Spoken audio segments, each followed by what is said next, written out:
Mission UP TET 2026 TET के लिए मात्र 1 महीने का समय बचा है।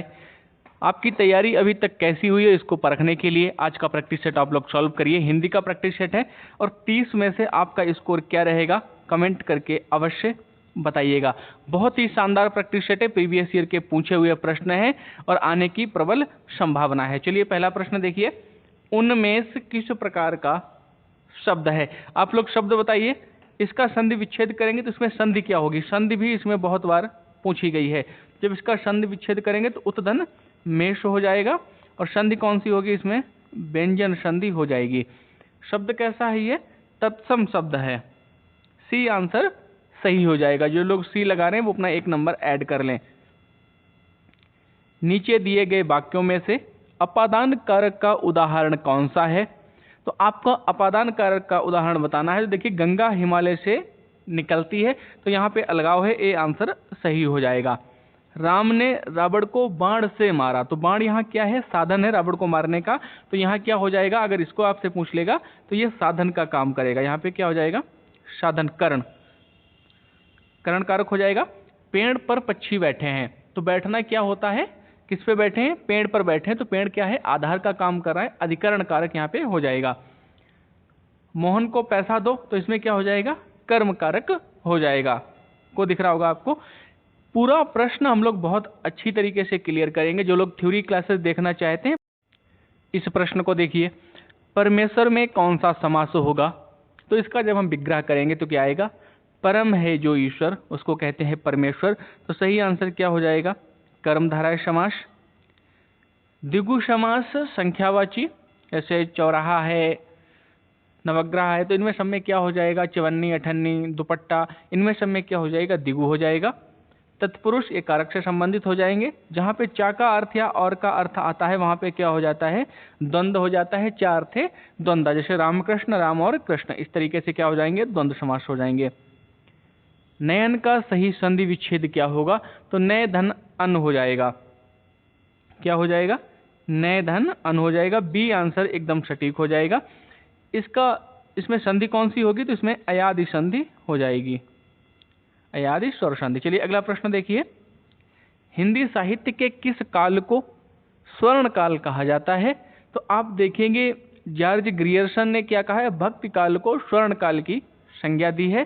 सी आंसर एकदम सटीक आंसर हो जाएगा। ये किसने कहा है? जॉर्ज ग्रियर्सन ने कहा है। नीचे दिए गए शब्दों में से शुद्ध वर्तनी वाला शब्द चुनिए। कवित्री, आशीर्वाद, ये कुछ ऐसे शब्द हैं जो हर बार एग्जाम में आते ही आते हैं। तो चलिए इसमें सही कौन सा हो जाएगा? कब इत्री, ये आंसर एकदम सटीक आंसर हो जाएगा। अगले प्रश्न को देखिए। जो संन्यास ग्रहण कर चुका हो, वाक्यांश के लिए एक शब्द क्या होगा? तो उसके लिए क्या हो जाएगा? सन्यासी हो जाएगा। ये आंसर आपका एकदम सटीक आंसर हो जाएगा। अगले प्रश्न को देखिए। विवत्स रस का स्थायी भाव क्या होता है? तो विवत्स रस का जो स्थायी भाव होता है जुगुप्सा या घृणा होता है। बी आंसर एकदम सटीक आंसर हो जाएगा हमारा। अगले प्रश्न को हम लोग देखेंगे। कनक कनक ते सौगुनी, मादकता अधिकाय, या पाए बौराए जग, वा खाए बौराए। अर्थात एक कनक से क्या हो जाएगा? धतूरा, और एक कनक से सोना हो जाएगा। सोना पा करके आदमी क्या हो जाता है? पागल हो जाता है, और धतूरा खा करके। तो इसमें क्या है? यमक अलंकार हो जाएगा। बी आंसर एकदम सटीक आंसर हो जाएगा। चलिए अगले प्रश्न को देखिए। नीचे दिए गए शब्दों में से कुक्कुर का तद्भव रूप क्या होगा? तो ये कुक्कुर किसके लिए यूज किया जाता है? कुत्ते के लिए यूज किया जाता है। ए आंसर सही हो जाएगा। कूप मांडूक होने का अर्थ क्या होता है? बहुत बार आप लोगों ने इस शब्द का यूज किया होगा, लेकिन इसका अर्थ क्या हो जाता है? अत्यंत सीमित ज्ञान होना। बी आंसर एकदम करेक्ट आंसर हो जाएगा। विद्यार्थी शब्द में कौन सी संधि है? तो इसका जब संधि विच्छेद करेंगे विद्या धन अर्थी हो जाएगा, और जब आप संधि करेंगे तो दीर्घ संधि हो जाएगा। ए आंसर एकदम सटीक आंसर हो जाएगा। आलपिन और गमला किस विदेशी भाषा के शब्द हैं? तो ये दोनों ही पुर्तगाली भाषा के शब्द हो जाएंगे। बी आंसर हमारा सही हो जाएगा। अंत में आप सभी लोग ईमानदारी से अपना स्कोर बताएंगे किस सब्जेक्ट की आप लोग तैयारी स्पेशल करना चाहते हैं, किस सब्जेक्ट का अलग से प्रैक्टिस सेट या प्रिपरेशन और अधिक करना चाहते हैं, आप कमेंट कर देंगे, मैं उसकी अलग से प्रिपरेशन करवा दूंगा। वांछित शब्द में कौन सा प्रत्यय लगता है? तो प्रत्यय वो होते हैं जो शब्द के अंत में लग जाते हैं, मूल शब्द अलग होता है। मूल शब्द यहाँ पे क्या है? वांछ मूल शब्द है या वांछा, या वांछा मूल शब्द है। इत प्रत्यय इसमें लग गया है। क्या लग गया है? इत प्रत्यय लग गया है। बी आंसर सही हो जाएगा। अगले प्रश्न को देखिए, हिंदी व्याकरण में क्रिया के जिस रूप में समय का बोध होता है उसे क्या कहते हैं? तो जिस से समय का बोध होता है उसको हम क्या कहते हैं? काल कहते हैं। सी आंसर सही हो जाएगा। ध्वनियों के मेल से बने सार्थक वर्ण समुदाय को क्या कहते हैं? तो सार्थक वर्ण समुदाय को शब्द कहते हैं। बी आंसर सही हो जाएगा। देखिए, एग्जामिनर घुमा फिरा के ही प्रश्न पूछता है, जिसे आपको पता तो होगा, वो प्रश्न पता होगा, लेकिन वो वहां पे क्या पूछ रहा है उस समय ये सोचना थोड़ा मुश्किल हो जाता है, क्योंकि वो इस तरीके से घुमा के पूछता है। इसीलिए हम अधिक से अधिक प्रैक्टिस करते हैं। आप यूपी टेट की तैयारी कर रहे हैं, लेकिन मैं आसपास के सभी स्टेट के पेपर सॉल्व करवा रहा हूँ, इसीलिए कि वहाँ से क्या पूछा गया था और यहाँ पे क्या पूछा गया है, इनमें आप एक तो डिफरेंस हो जाएगा, और दूसरा जो वहाँ पूछा गया है वो यहाँ भी पूछा जा सकता है। जैसे जो मध्य प्रदेश में पूछा गया है वो यूपी में भी पूछा जा सकता है। अघोष वर्ण कौन सा है? तो देखिए, अघोष वर्ण, इसको याद करने का तरीका आपको मैं बता दूं। अघोष मतलब आगे के, और घोष मतलब पीछे के। आ आगे, घोष पीछे। अघोष आगे, घोष पीछे। अघोष में पहले के कौन कौन से? पहला और दूसरा वर्ण जो होता है क्या होता है? अघोष।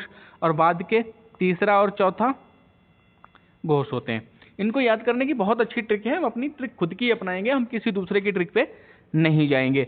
अब जैसे का वर्ग, चा वर्ग, टा वर्ग, ता वर्ग और पा वर्ग, इनमें देखेंगे आप, पहले दो दो शब्द सबके निकाल लीजिए, अघोष हो जाएंगे, बाद के दो दो शब्द घोष हो जाएंगे। तो इसमें देखिए, चा छा, देखिए चा वर्ग में चा पहले नंबर पे आ गया तो ये हो जाएगा। ये गा है तो गा क्या होगा? अघोष। ता था के बाद धा आएगा, ये भी क्या हो जाएगा? घोष। ये दोनों किस में आएंगे? घोष में आ जाएंगे। अब चा छा जा, तो ये भी क्या हो जाएगा? घोष में आएगा। दो के बाद आ रहे हैं, आप खुद ही अपने आप इनको देख सकते हैं। चलिए अगले प्रश्न को देखिए, अथातो घुमक्कड़ जिज्ञासा किसकी प्रसिद्ध रचना है? तो ये सभी को लगभग में पता होनी चाहिए, राहुल सांकृत्यायन जी ने घुमक्कड़ शास्त्र बहुत अच्छी तरीके से सबको पता है। बी आंसर एकदम करेक्ट हो जाएगा। मूर्धन्य व्यंजन का सही शब्द समूह कौन सा है? तो मैंने इसके लिए एक अलग से क्लास बनाई थी, जिस क्लास में सूत्रों के आधार पे आप ये पहचान सकेंगे कौन सा शब्द कहाँ से बोला जाता है। जैसे मूर्धन्य के लिए आज आप अगर देखेंगे तो ऋतु ऋषाणाम मूर्धा, अर्थात रीर जो होती है हमारी, और टा वर्ग, ऋतु ऋषाणाम मूर्धा, ये कहाँ से बोले जाते हैं? मूर्धन्य वर्ण है। अब कहोगे ये वाले, तो इसका क्या सूत्र है? ईचु ईसा नाम तालु। चा वर्ग में जितने भी शब्द आएंगे वो कहाँ से बोले जाएंगे? तालु से बोले जाएंगे। ये वाला लतुल नाम दंता, ता वर्ग में जो भी आएंगे कहाँ से बोले जाएंगे? दंत से। उपपद्मनिया नाम ओष्ठो।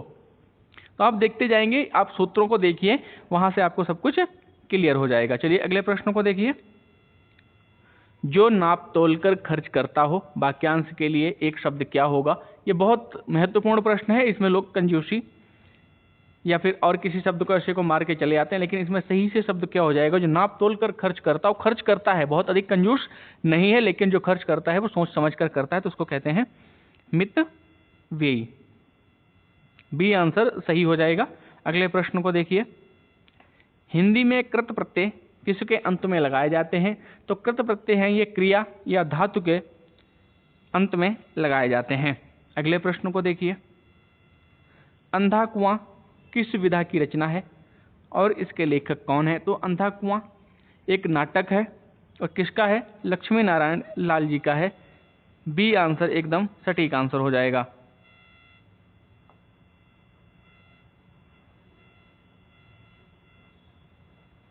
B answer.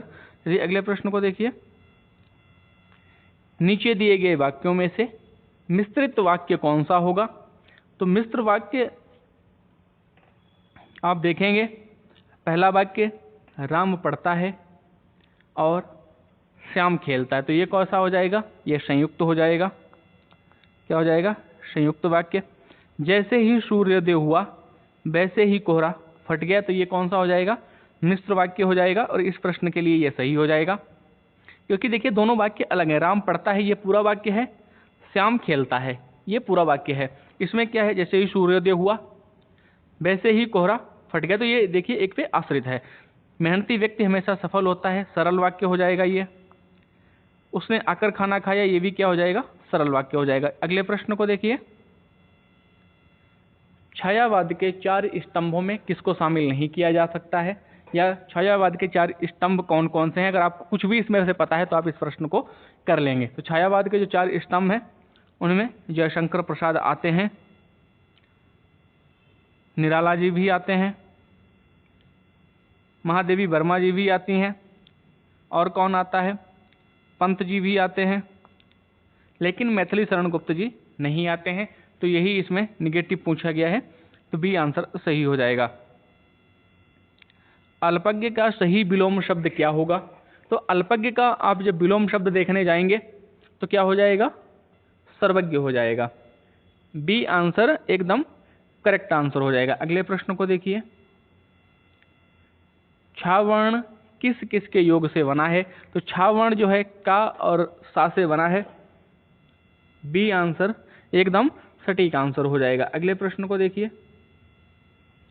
ब्रजभाषा हिंदी की किस उपभाषा के अंतर्गत आती है?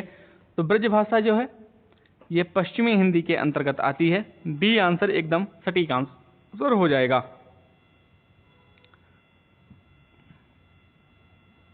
उपर्युक्त शब्द का सही संधि विच्छेद क्या होगा?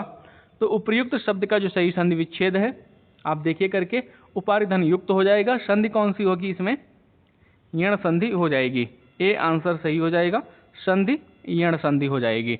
चलिए अगले प्रश्न को देखिए,